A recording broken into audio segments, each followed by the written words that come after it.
this panel is, it's positioned at this point of the day because we've had a really good conversation this morning and this afternoon, just giving a really good understanding of the complexities of environment and policy and the science and all the exciting world of the rivers from Tibet and how it's impacting all the downstream communities.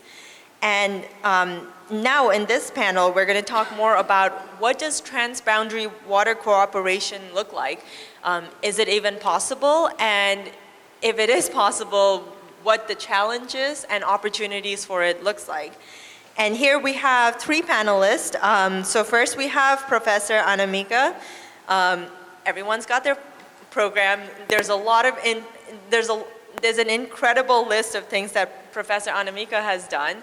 And so she will be presenting on hydro-geopolitics in the South Asian River Basin and climate change challenges to food and water security. So please look in the program for more information on her bio. And then next we have Ms. Dechen Pamula. We've all heard from her earlier, but she's one of the main forces for putting this event together, bringing all of us together and creating this amazing platform. And she's a research fellow at the TPI. So please look at her bio data too. And then last, we have Mr. Apichai. And he is actually, he's a last minute, he's a fill-in, and we don't have his bio in the program. But you know, he has more than 40 years of development experience in the Southeast Asian region and wider Asia. And he will be speaking more on transboundary water cooperation in the Mekong River Basin. So please, Professor Anamika, if you would like to start.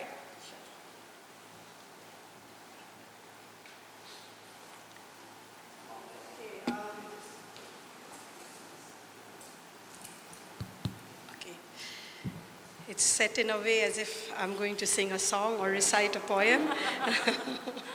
But, well, I'm not going to do any of these. So what my presentation is, as you can see here, is about trying to bring in the geopolitics and hydropolitics together. And trying to understand that how, when you have these kind of challenges, which goes beyond looking at water as a basic need, and it makes water more like a political issue. It is not just about losing out a lot of opportunity, it is also losing out on the economic front as well. Now, why am I emphasizing on economic? Because in most cases we see that it's easier to bring government together when you can show them that there is an economic incentive if you come together. But unfortunately, in the case of the river basin that I'm going to talk about, we are not able to mobilize even the economic opportunities, particularly through trade, among the countries sharing the same river basins and focusing on both water, food, security on the same river basin. So with that background, let me just quickly bring this slide up. I mean, I'm sure everybody in this room knows what geopolitics is, but in a simple way, basically, we try to understand that how a geographical position or a geographical, resources, location, terrain can be used by a country in influencing political decisions or in showing or influencing their political behavior towards different countries with whom they are either talking to or are planning to have any kind of agenda. But most interestingly, what we see is that the geopolitics also many a time starts influencing water as a resource. So what happens is that, particularly in the case of transboundary water resources, what we see is that countries use water to actually influence several decisions, making water as a weapon. So particularly in case of transboundary water, we see that although it looks like the negotiation is for water, but it actually is something else. So water becomes actually a victim, and as a result, water does not remain as a basic need for these countries, but it is used as a political entity, and it becomes a political weapon for the countries. Now, is that true for South Asian countries? That's what we want to discuss. So if you look at, just take this. So if you look at this slide, these are some of the things that you actually come across when you talk about the South Asian countries. And I think we all know, particularly you talk about India, Bangladesh, Pakistan, Nepal. So some of the things that you see is that there are a lot of historical issues, which also includes border issues, territorial conflicts. Partition syndrome also continues to be there. So there is a kind of a negative feeling about that as well. There is a lot of power asymmetry. If you look at India versus the other South Asian countries, you can see there is, in terms of size, in terms of development, there is a kind of power asymmetry. There is a geostrategic competition between, for example, India and China, as we are talking about, say, race to dam. And also there is a lack of trust. Now, given this also influences what we look at here as on the water, the rivers that we are talking about since morning today. And it has actually led to securitization of water to the extent that even for people like us, if we want to do any research, we don't even get data to do research.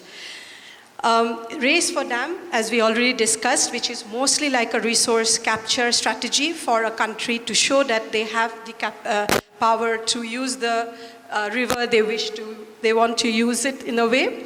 A lot of suspicion and distrust, which does not allow them to even look at the opportunities that is available.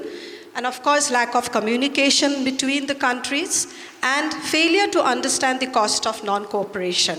Now this one, the last one, I consider to be very, very important, because when we do not talk and when we don't trust each other, what happens is that it's not just we are not cooperating. We are also not able to see what we are losing by not cooperating. And that is something that I want to present today. If you look at these two river basins, again in the morning also we discussed about it, very important river basin, the Indus River Basin and the Ganga, Meghna and Brahmaputra River Basin. Important because it provides livelihood to a large section of South Asian community, particularly through agriculture, which plays a central and a crucial role. And these river basins, particularly the Indus and the GBM River Basin, supports crop cultivation, food security, and also sustains much of the South Asian livelihood. But unfortunately, what we see is while we use the shared water to produce crop, our intra-regional trade is really, really very bad. We are probably one region among so many regions that exist. South Asia is one such region where you would see the intra-regional trade is least, while in the trade among the other countries outside the region has grown over the years enormously, but trade between the countries of the South Asia has actually come down, has actually declined, either remained the same or has declined. Now, why is it important? Because one of the things is that I had mentioned that food security has always been a very, very important concern for South Asian countries. And that is fair enough because we have large population and we definitely want to make sure that people have food to eat. So I just wanted to give an example of Green Revolution in India. Many of you already know about it. It was a revolution which basically the focus was to make India a food secure country. And definitely it led to different kinds of innovation and development. And one of them was the introduction of high-yielding varieties of crops, improved technology, use of modern agricultural practices. And we also saw that because of all of these, a lot of land was brought under cultivation and also a lot of water was required to irrigate these lands. And some of the crops that was produced using the Green Revolution benefits were similar to also what you see actually now, which is produced in the region. Now, what does this show is that several crops that Bangladesh, India, and Pakistan is growing, they are very much alike as well. We grow similar kind of crops, and these crops are not just produced in the country for domestic consumption, but are also sent out of the country as exports. Now, when this was happening, what was going on at the waterfront? So, of course, expansion of agriculture led to more and more demand for water. There was a lot of extraction of groundwater, and also there was a lot of extraction of surface water for irrigation. Groundwater also, as you all know, we have shared aquifers with Pakistan and Bangladesh. And if you look at the situation of the groundwater extraction, all these river basins are under high water stress. And so, of course, this led to overuse of shared water resources. And this is worrisome for the South Asian countries. Why? Because when the water is used or used for irrigation, and this water is not only used for your own domestic consumption, it is also been sent out as an export, which means that a country which is involved in trade is not just creating a water scarcity for its own country, but you are also creating a scarcity of water for the region as a whole. Now, you might think that trade has to happen. Of course, trade has to happen. There is no doubt about it. But when you are sending the water out without looking at the comparative advantage, that's where the problem is. This is also known as something which we had heard about it a bit, the virtual water trade, which basically means that amount of water which is embedded in an agricultural product, which goes out of the country or is exported or imported. So it's basically movement of water through agricultural produce or any other produce. In this case, we are talking about agriculture. And how do you actually calculate it? You take the water footprint, meaning how much water is used to produce the product, and multiply it with the quantity of product being traded. Now, usually the idea is when the virtual water trade came up, which was mostly used for Middle East countries, the idea was for those countries where water is a scarce product, they should not specialize in the production of all water-intense product. They should only specialize in those which are essential, and then they should save water because rest of the product can be imported, can be brought from other countries.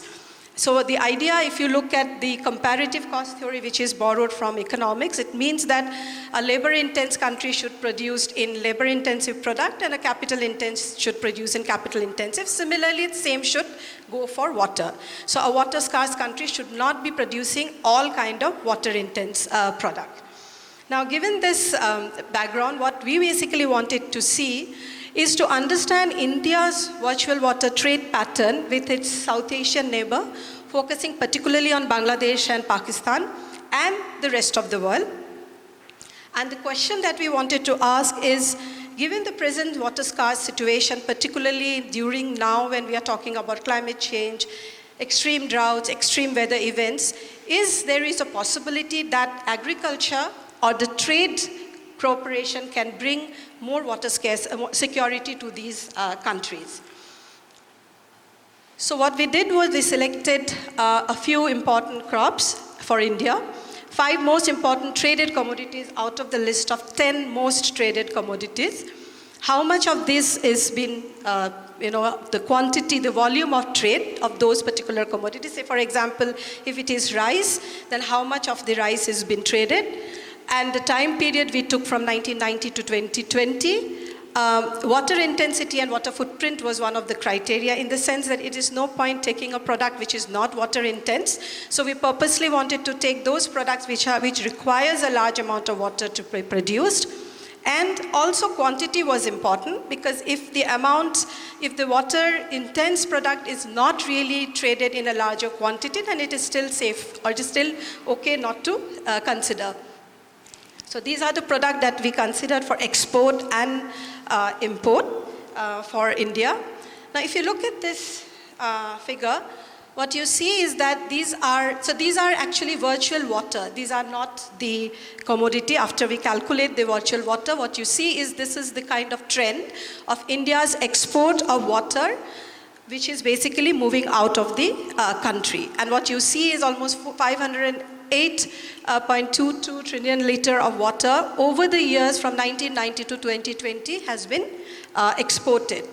Similarly, India also imports virtual water through, again, different commodities, as I had shown you. For example, cashew nut is a high water content product.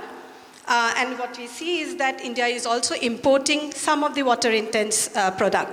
But interestingly, if you look at what is India exporting and what is India importing, there is a huge deficit because we export much more water-intense product than what we are actually importing.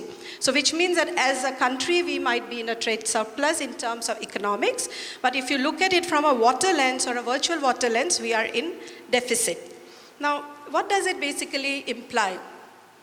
Where are these products produced? We looked at it and we found that most of these products are again produced in those areas where the river water or where the water is drawn from the shared basin.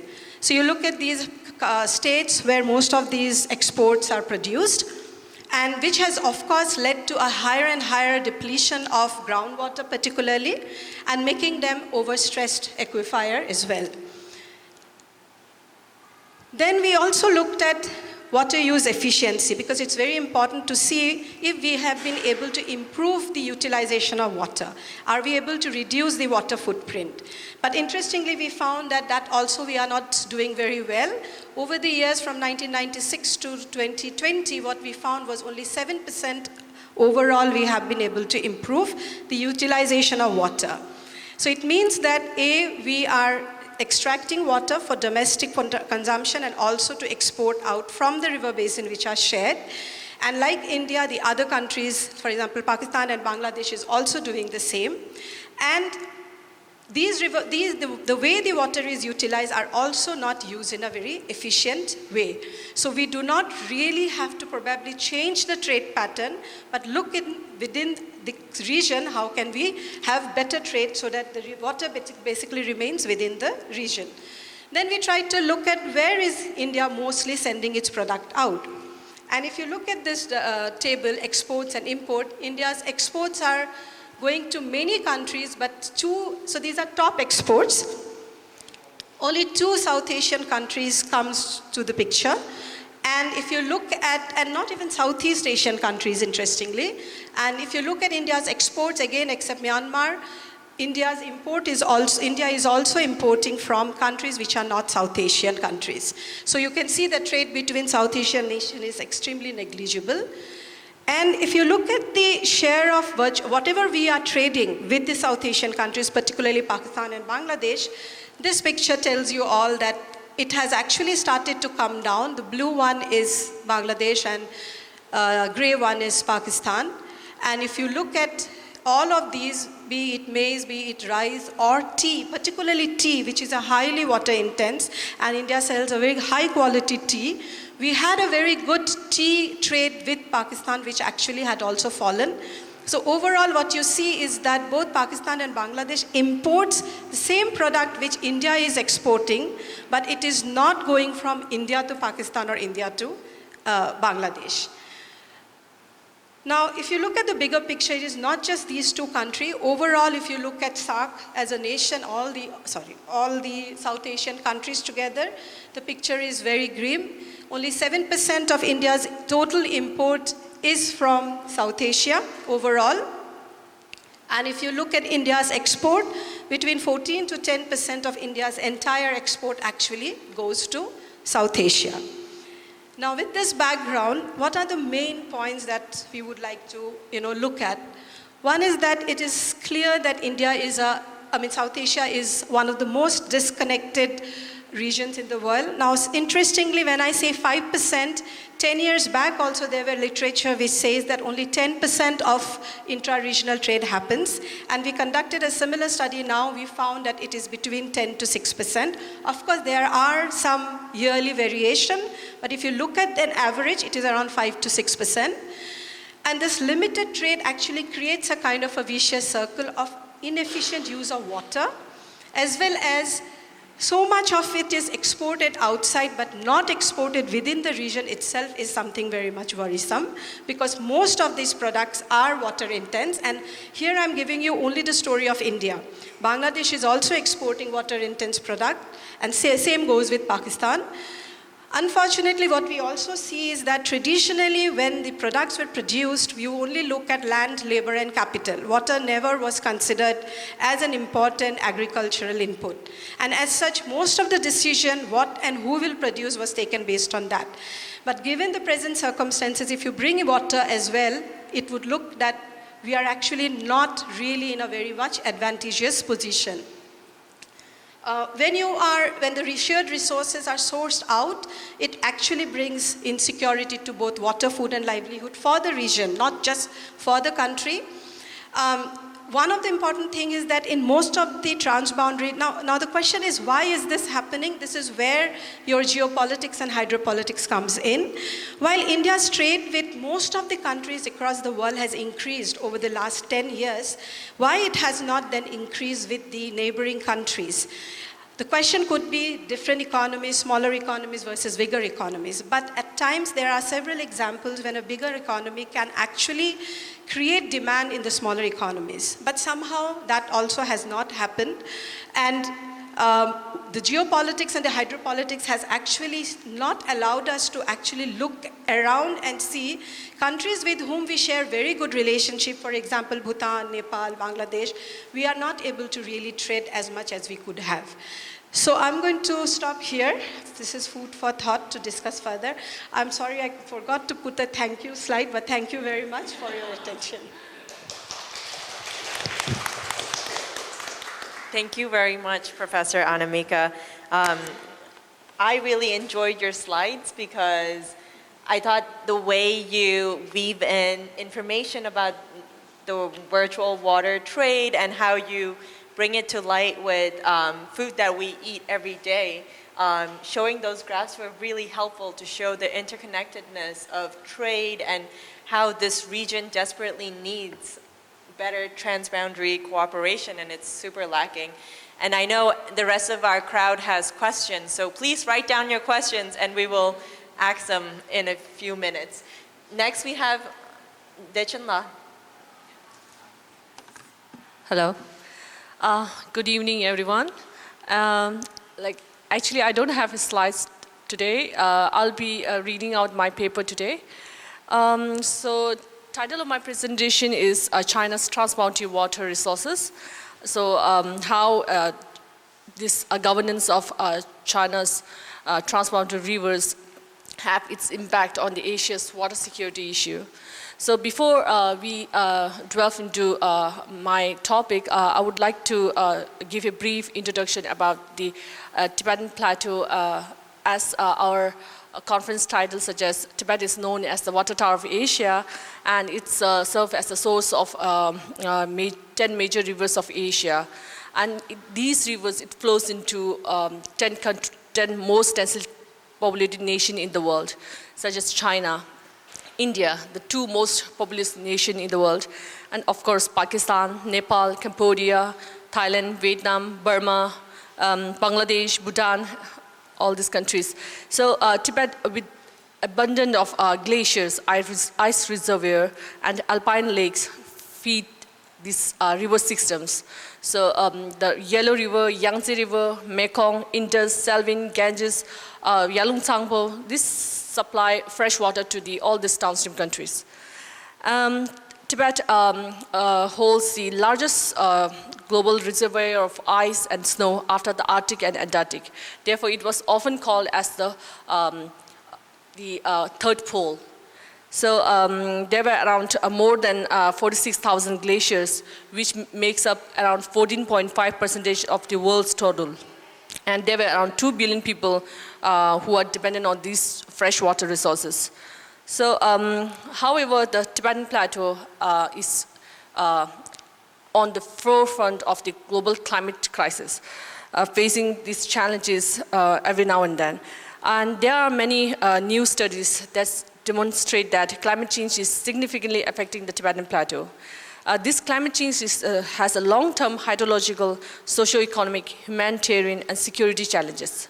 Tibetan Plateau has seen an increase in temperature of approximately 0.3 degrees Celsius every 10 years, which means that it is warming twice the global average. This means that over the past 50 years, the temperature has increased by 1.3 degrees Celsius. And if this current trend of global warming continues, many scientists, especially the Chinese scientists, believe that 40% of the Tibetan Plateau glaciers could disappear by 2050. So scientists from Chinese Academy of Sciences also predict that temperature on this plateau will increase by up to 4.6 degrees Celsius by the end of the century. One professor, Professor Liu Xinyin from Chinese Academy of Sciences, he had led a survey on these glaciers, and he said that retreating glaciers will release meltwater and create lakes, and ultimately it will lead to disaster.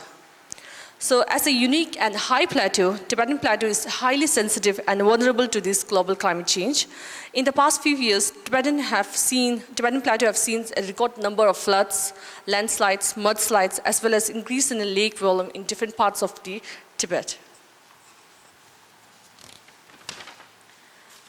In addition to this, there were another research done by Professor Yao Datong in 2022, and he found that there is a significant imbalance of in the water tower, Asia's water tower, caused changes in the westerlies, prevailing winds, and the Indian monsoon, accelerating the transformation of ice and snow into liquid water. And there were also another studies done by the IC-Mode, an institute based in the Nepal, and in 2019 they have brought out a report, Hindu Kush Himalayan Assessment Report. In that report, they estimate that temperature rise with climate change, at least 1/3 of the Hindu Kush Himalayan will be depleted by 2100, even if the global warming is held at 1.5 degrees Celsius. So all this melting of glaciers, total water volume will increase in the short term, which will likely to cause floods. And with the absence of glacier melts, without being replenished to a historical size, will have far more devastating effect in the long term than any short-term gain. While this has caused an increase in the water temporarily in the north, it will also result in decrease in the water supply in the south. As the global warming further exacerbates this imbalance, water scarcity in the Yellow and Yangtze River Basin is expected to be elevated. And in contrast, water scarcity in India and Indus and Brahmaputra River Basin will be exacerbated. So next point, I have this China governance on the rivers, how it has implication on Asia and the growing water rivalry between India and China. So what happens on Tibetan Plateau, it's not only restricted to the plateau, but it has consequences far beyond it. In Asia, water and water-related challenges are notably severe. While the region is home to more than 50% of the global population, it has less fresh water than any other continents. As the Tibetan Plateau and surrounding region glacier melt and the mountain spring provides a significant supply of water to many downstream countries, climate change is impacting Asia's water insecurity by reshaping future water availability. From 2050, water availability will decrease in most rivers. So given the reliance of groundwater on downstream countries like Pakistan, Bangladesh, India, as well as most of the Southeast Asian countries on these shared water resources for development, for agriculture production, and for drinking, worsening of water resources imbalance will likely to heighten water insecurity in the downstream region. So moreover, this could also worsen the region's significant humanitarian, economic, security, and environmental concern. So one potential impact of melting glaciers on regional security is the risk of water scarcity. As the Tibetan Plateau glaciers melt, they provide less water during the dry season, leading to water shortages in some areas. And this could even result in dispute and conflict between countries over the sheer water resources, especially if one country relies on Tibetan Plateau for its water supply. So another potential impact is the risk of natural disaster, such as landslide and flash flood. As the glacier melt, they can create a large amount of runoff, increasing the risk of landslide and flash flood in the region. These natural disasters can cause significant damage to infrastructure, crop, and disputes between countries over how to address and mitigate the impact. For example, in downstream countries like India, the entirety of agriculture in northern India is highly dependent on rivers originating in Tibet. And any changes to these flows of these rivers have significant consequences. Then there's also an extreme event such as glacier lake outburst floods, which Dr. Narendra have just in last session here mentioned about this glacier lake outburst floods. There were many lakes in Tibet which are growing in size and creating a huge challenges to the people living there. And these GL or glacier lake outburst floods could pose an immense danger to many countries living downstreams. In 2018, there was another incident where the debris from the nearby mountains have blocked the Lancang-Mekong rivers in Tibet, which threatened the downstream India and Bangladesh with flooding. So China having control over the Tibet, this gives China an upper hand over these life-giving resources. This makes China upstream superpower. However, China doesn't have an independent transboundary policy. Instead, the management of transnational water resources falls under much broader framework of foreign relations with various downstream countries. Given China's distrust of multilateral framework to resolve international disputes, Beijing has not signed any water sharing with its neighbor and international transboundary governing water treaties. This caused a concern in the downstream region over the potential of conflict over the access to and control over the shared water resources. So economic growth is a single most important priority for the Chinese government. And fulfilling Chinese energy need is essential in making its economic goal unmet. Although the environment protection is gaining prominence as the pollution issues have increased public outcry and civil unrest, however, China's primary approach to water management is engineering focused. See, there were hydropower development is an integral component of China's shift away from coal towards cleaner energy sources, which can impact the water supply after affecting river flow to the downstream countries. Given that many of the China's hydropower dams are located in Tibet on the upstream of transnational rivers like Brahmaputra, Mekong, all this Salween, Indus, and all these major rivers, downstream countries like India and other countries, they often raise alarms due to the potential geopolitical and hydropolitical repercussion. So as Tibet, origin of the headwater of all these major rivers, there are fear that China could use this infrastructure to turn off the tap by reducing or entirely holding the water flow to the downstream countries. Such fears are made worse by various ambitious proposals to divert the upstream transnational rivers. While Beijing had also rejected this proposal, but it does want to exploit the hydropower resources in Brahmaputra upstream through a hydropower infrastructure, including a potential super dam. Recently, during the at the 14th five-year plan, in this five-year plan, they gave green light to build this super dam at the Great Band of Lancang-Mekong just before it enters into India. Furthermore, through the Belt and Road Initiative, China has been investing heavily in the hydropower sector in neighboring countries, including many countries in South Asia. Some of the ongoing hydropower projects are located in international rivers and disputed territories, triggering concern from other regional countries. For instance, some of the China's hydropower investment in Pakistan under the China-Pakistan Economic Corridor have been met with protests by India. So India also frequently accuses China of hydro-hegemonic behavior and exacerbating water stress through unilateral mega hydropower engineering infrastructure project on the upper reaches of the Transboundary River. China has significantly invested in South Asia hydropower project, particularly in Bhutan and in Nepal. So with all this, like there is future, and there might be some conflict because of this water infrastructure development on this scale water resources. So there is a need for transboundary water governance to be improved.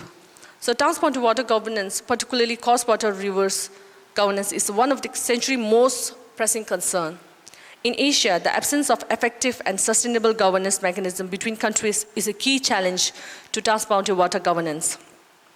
This is particularly the case for rivers that cross borders and international one. So increasing water demand is one of the biggest regional challenges countries will face in transboundary governance. According to United Nations Food and Agriculture Organization, the highest water demand at present is in the Indus Basin, while the lowest is in the Salween Basin. However, by 2050, total water demand is expected to increase by 11%. By 2019, total water demand is projected to increase by 18%. So given that the water demand each riparian countries will continue to place on the shared water basins, how can a shared water resource be efficiently, sustainability and equitably governed? How will countries respond to if the water demand in the region far outstrip supply? In response to this interlinked concern, apart from the most substantial implementation of water demand management measures, undertaking benefit sharing initiatives, strengthening regional and cross-border basin-wide research network, improving water quality upstream and downstream, two crucial but often overlooked areas need rethinking. First, the role of agriculture sector in water governance. China, which agriculture is the biggest water use. Around 67% of water use used in agriculture sector.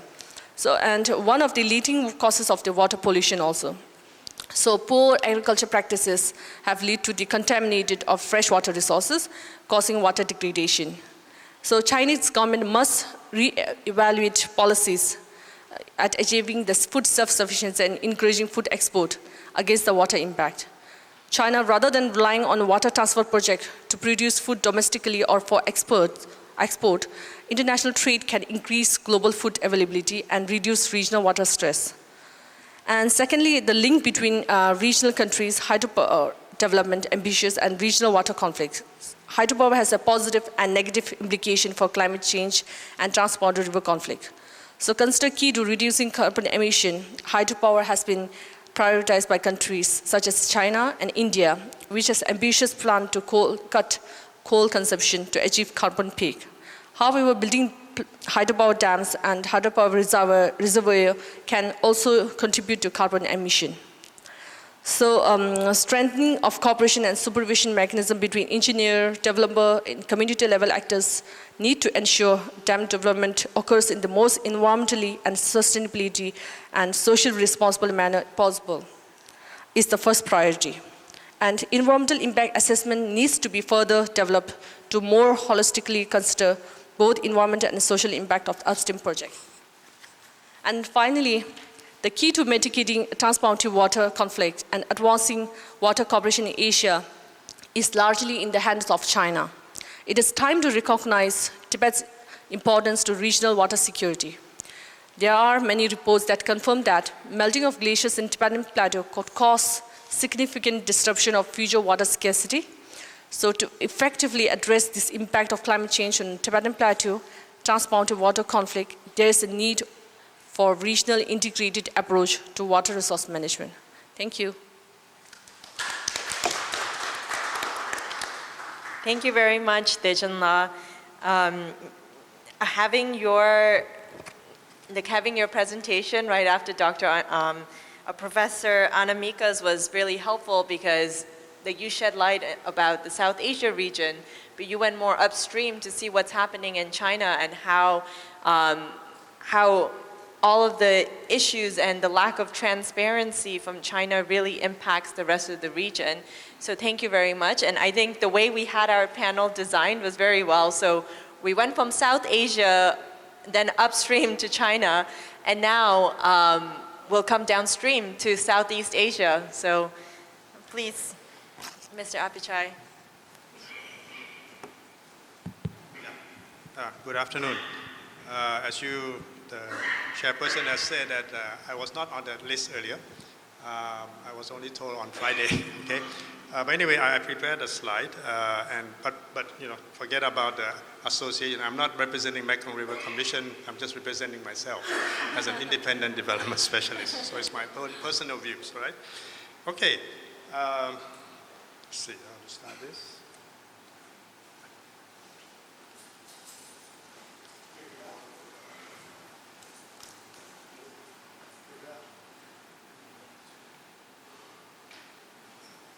Okay, yeah, okay, this is the title, okay, of my slide. Okay, maybe I move on.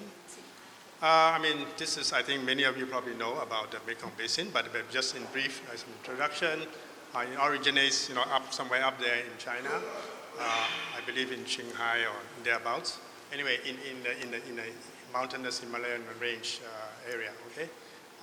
And then it flows, half of the river is altogether about almost 5,000, kilometers long. And about half of it is in China, meaning mainly in Yunnan province. And then the rest is shared among 5 countries, Laos, Cambodia, Thailand, and Vietnam. But actually Myanmar also has a very small portion, okay? 2%. And the majority actually is in Laos, okay? 35%, and the rest spread between. Okay, and then it goes out to the South China Sea in Vietnam. Okay, I think these are just highlight some of the main features of the Mekong. Yeah, of course this is very generic, very broad.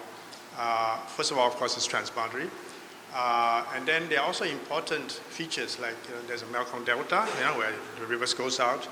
And then there's Tonle Sap, which is the big lake in Cambodia, which is a very important fishing ground as for livelihoods for many, many people in Cambodia. There's also like Khon Falls, which I consider as the Niagara of Southeast Asia. Anyway, I have a picture. It's not as majestic, okay? Not so high, but nevertheless very pretty and very significant. And then other sort of towns, historical sites, cultural sites.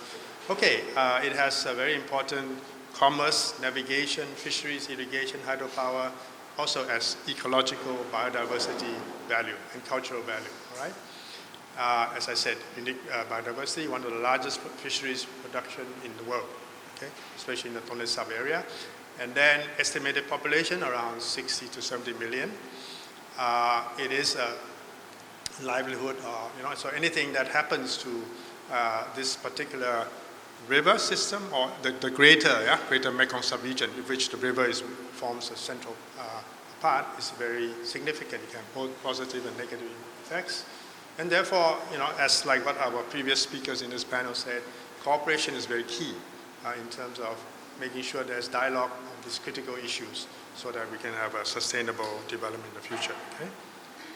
Okay, this is what I mean. This is the Mekong catfish, 650 pounds. And that is the relative size to 2 humans. Okay, so it's a very significant large fish, in the river. But nowadays it's already overfished. It's probably already either critically endangered or maybe non-existent. We don't know.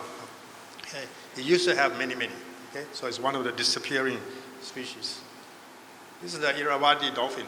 We also have in the Mekong, and it's mostly in the after the Khon Falls, when the river enters Cambodia, and it lives in that particular area, in the pools of water. And often nowadays people go there just to see the dolphin. But that is also being threatened and endangered because people hunt it for obvious reasons, and also the habitat has changed. This is what I mean, the Khon Falls. It is just before the river enters Cambodia. It's in Laos, right? In the very southern part of Laos. So you can see, it has its beauty and things in its own way, all right? Okay, and then interestingly, I don't know whether some of you know, there's this around just about 3 weeks ago, we have the end of the Buddhist Lent. Every year, interestingly, there's what we call the Naga fireballs. Naga? Naga is this, serpent feature, mythical. But many people believe in it. And then, interestingly, around that time, there's always this fireballs shooting up. And it remains a little bit mysterious as to what is the origin of it. Okay? Some people are saying just methane gas somehow pumping out and then catch fire and goes up. Others are saying maybe somebody in Laos is shooting up. Okay, don't quote me on that. Okay, because I don't have evidence, but this is what people was claiming. So there are many theories behind this. Maybe something for you all to also investigate and see what exactly is there also a Naga actually in the Mekong, pumping fire and whatever. Okay, I'll leave it at that. So that's another interesting feature. Now, Tonle Sap. Okay, That is a Tonle Sap, the big sort of pouch, on the left, top left corner. And what happens is, in this case, there is a pulse kind of thing. In other words, in the normal flow, it flows out, okay, downstream towards the delta. But in the wet season, in the middle slide, the water actually from the Mekong coming down would sort of goes up, it pushes up, because there's a lot of water. And so the Mekong, the Tonle Sap bulges up. So it goes up and contracts, depending on the time of the year. And then after that, it flows out again, okay? So there's this cycle. And fisheries is very important depending on this cycle. And therefore, the people who are fisher people are also affected if this cycle is broken. And there are signs that now this cycle may be at the tipping point, okay? Then to come to the Mekong Delta, in Vietnam it's called Kulong. Actually means 9 dragons. In other words, it's not clearly shown here, but we know when it goes out, it branches out into 9 different streams, okay, at the delta. And it's a very flat, but a very important rice-growing area of Vietnam.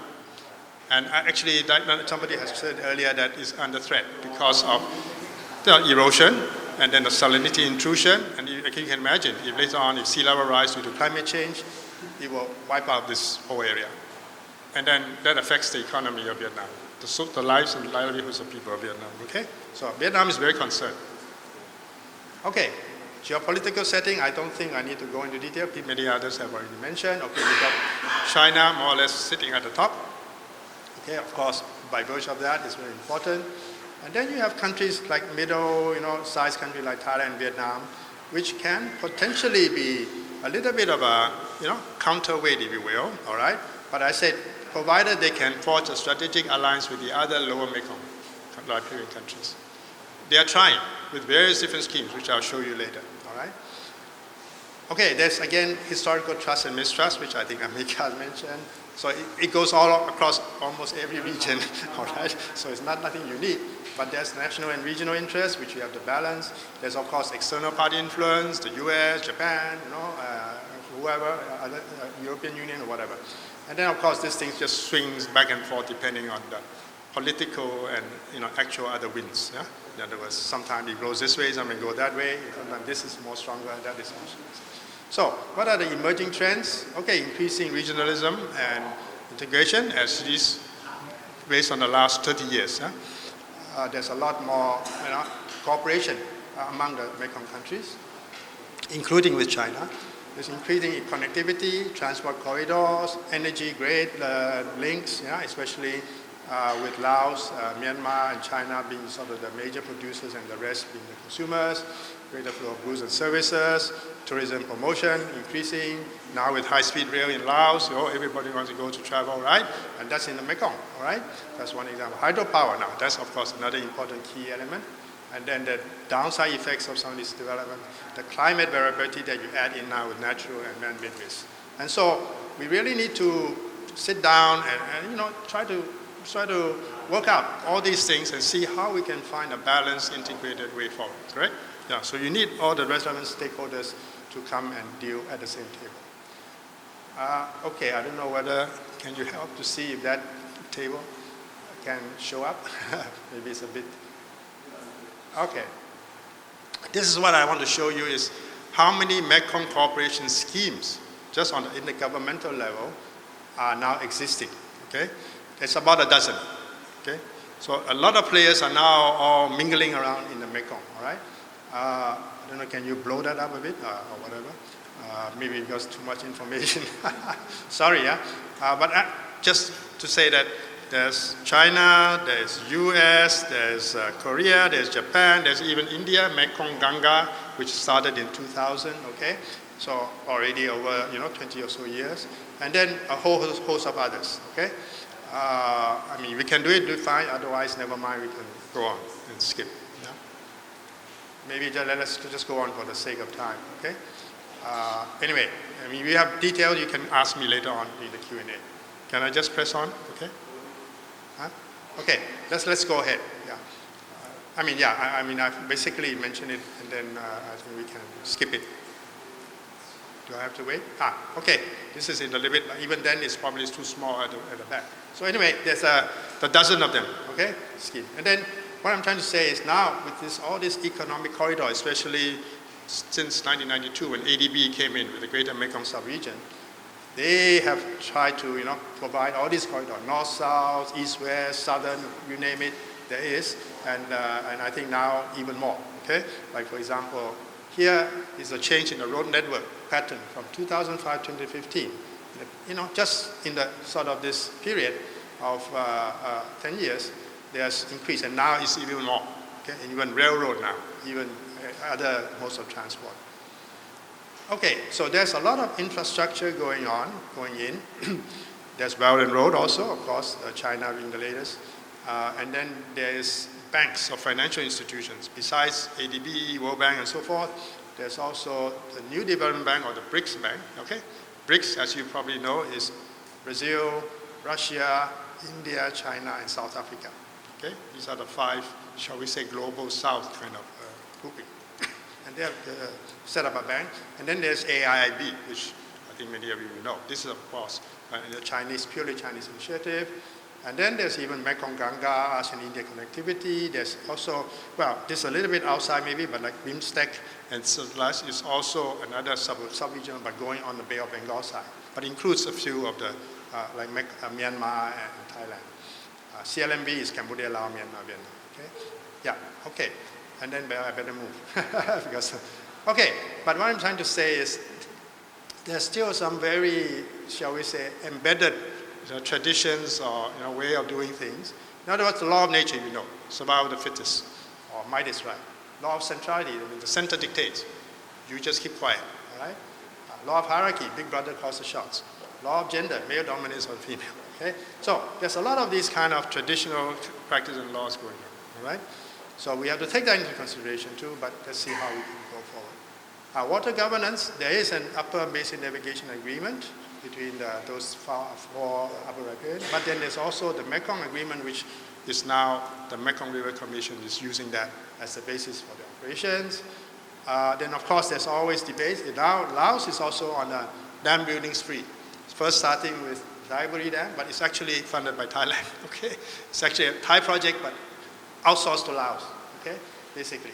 Don Sa Hong is actually similar, Malaysian investment done in Laos. Okay? And then there are also others, Thai, Vietnamese, Chinese. And then, of course, as we all know, China has already constructed many dams upstream, but then Laos is now also picking up, okay? These are from Mekong River Commission showing all the dams, both planned, built, and blah, blah, blah. So you can see, yeah, it's quite a lot, yeah, that's going on. Okay. This is from MRC. Basically, they're saying, okay, we need to find balance, yeah? How to meeting the needs and keeping the balance, in other words, between environment and development, basically. And then you can see from this is also from MRC, strategic plan. You can see Laos want to be the battery of Southeast Asia, right? The blue line on the right-hand side graph shows a rapid increase in the amount of, and they do have the potential, let's put it that way, okay? And they want to develop it to earn income. And that's a right for development, right? But then one has to balance against other negative impacts, all right? So some of the key issues here is basically revolving around that. And maybe I can skip that for now, in the sake of time. Main challenges is then how do you balance this all down? I mean, ideally, you need to sit all around the same table and thrash it out, okay? In a nice and constructive way, okay? But what I'm putting up here is that there are many, many stakeholders, many, many sectors. So you have to get on, including civil society, private sector, and so forth, and academia, and so forth. Okay, there are some hopeful signs. China has this Lancang-Mekong Cooperation now since 2015, I think, yeah? A couple of years now. There's a joint study between MRC, the Mekong River Commission, and LMC. Even though China is not a member of MRC, but somehow now they managed to shake hands to do a joint study on the hydrological. So that's a good start, a good sign. Right? Now, Vietnam has ratified, the only country within this 6 ratified the International Water Course Convention. This is a more rigid regime, yeah, on how to manage river waters around the world, shall we say, ideally. Okay? But that's only one. What about the other 5? Okay? But okay, let's leave that aside. There's increasing water, energy, food, climate, disaster. Okay, these are all becoming nexus issues now. All are affecting one or the other, interconnected. And then lastly, I used to work for ASEAN, so I've been pushing, okay, ASEAN, because the 5 countries in the lower Mekong are also ASEAN member states, half of it. So I say, why don't you get ASEAN on your side and try to support you? Okay, so now they have an ASEAN MRC water security dialogue, and there's a growing recognition that this needs to be. Okay, what are some of the prospect way forward? There are many, maybe I'll just mention a few. There is still a Chinese window, but we need to nurture it and to make sure that we maintain on good talking terms, okay? Not like the South China Sea, where they are on loggerheads, okay? Because US is pushing also on the other side. Okay, why is this year important? Okay, for those who know European history, this is the year where the European Economic Community was formed, which becomes now the European Union. Now, there is a Mekong Committee that was started in 1957 at that time by the UN and the Americans to look at this Cambodia, Laos, Thailand, Vietnam, and the lower right area. And that existed from then on until 1995 when the Mekong Agreement was signed and it became the Mekong River Commission. Though there is a history of it all behind.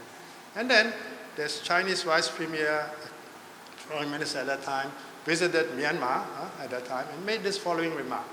I don't know whether any of you know it, right? He said, I live in the upstream and you live in the downstream.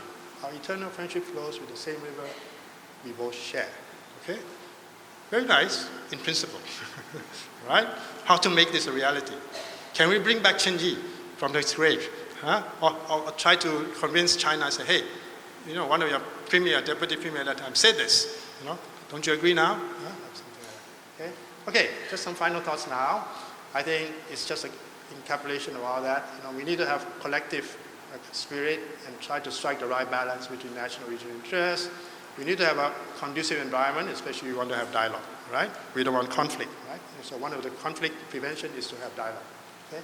And then finally, you need to manage the trade-offs, because after all, there are trade-offs. And nobody can have everything, and nobody should have nothing, okay? So what is it in between? So this is where we have to thrash it, okay? And then finally, if you are a good enlightened leadership is of course key. And if you are a literature fan, sometime like myself, with English literature, if you know Jane Austen, very famous English novelist in the Victorian time, she wrote many novels, but 2 of the famous ones is Pride and Prejudice and Sense and Sensibility. There are movies now made out of that. But what I'm trying to say, I twisted around and said, I think what she's trying to say is we need to have less pride and prejudice, meaning modesty, and more sense and sensibility, or rationality in the Mekong. Okay, thank you very much.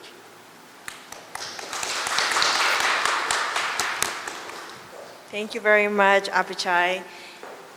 Are there any questions from the floor right now?